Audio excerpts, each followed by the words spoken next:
Vous aviez entendu parler de l'affaire Obono en septembre dernier. C'est un numéro un peu historique qu'on vous propose de lire cette semaine, le récit minute par minute du procès que Valeurs Actuelles a subi la semaine dernière dans ce qu'on a appelé l'affaire Obono. Vous aviez été nombreux à voir que l'instrumentalisation de cette fiction qui était parue dans Valeurs Actuelles était à la fois injuste et très violente pour votre journal. Vous vous souvenez sans doute, et encore merci pour votre soutien à l'époque. Là, c'était donc le vrai procès au tribunal devant la 17e chambre. Ça a duré plus de 12 heures quand même au tribunal, avec plusieurs parties civiles. Madame Obono elle-même, évidemment, la France Insoumise qui s'était constituée partie civile. C'est 12 heures d'audience et en réalité, vous ne lirez nulle part ailleurs parce qu'il y a eu beaucoup d'articles sur ce procès qui ne reflétaient pas la totalité des débats. Vous allez découvrir la violence des parties civiles, toutes ces associations dites antiracistes qui en réalité aujourd'hui se servent de leur statut pour attaquer des journaux, des publications ou des personnalités comme c'est notre cas. Plusieurs associations dont SOS Racisme, le MRAP, Mémoire et Identité. On a vécu donc un procès d'intention assez violent. L'avocat d'SOS Racisme, par exemple, à la fin de la journée, a compté les noirs et les blancs dans la salle en reprochant à la rédaction de Valeurs Actuelles d'être une rédaction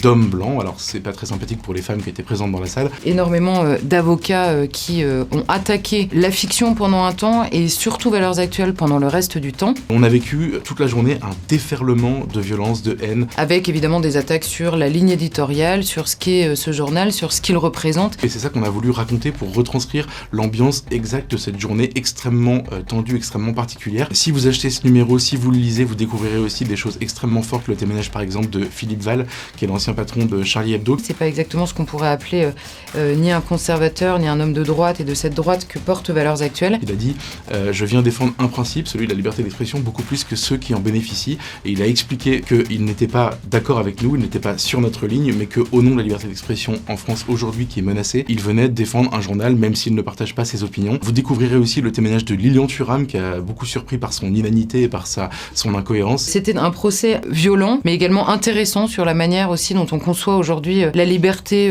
d'expression de certains par rapport à d'autres, sur les enjeux aussi des indigénistes, du racialisme qui pénètrent de plus en plus les sphères du débat public. On s'est dit que ce témoignage pour l'histoire donc devait figurer en toutes lettres dans Valeurs Actuelles. Il y a 10 pages de récit du procès. Et pour toutes ces raisons, je vous conseille cette semaine d'acheter Valeurs Actuelles. D'abord pour vous raconter votre journal au tribunal, en effet, mais aussi pour s'arrêter un petit peu sur les enjeux qui se sont retrouvés au cœur de la 17e chambre correctionnelle le 23 juin dernier.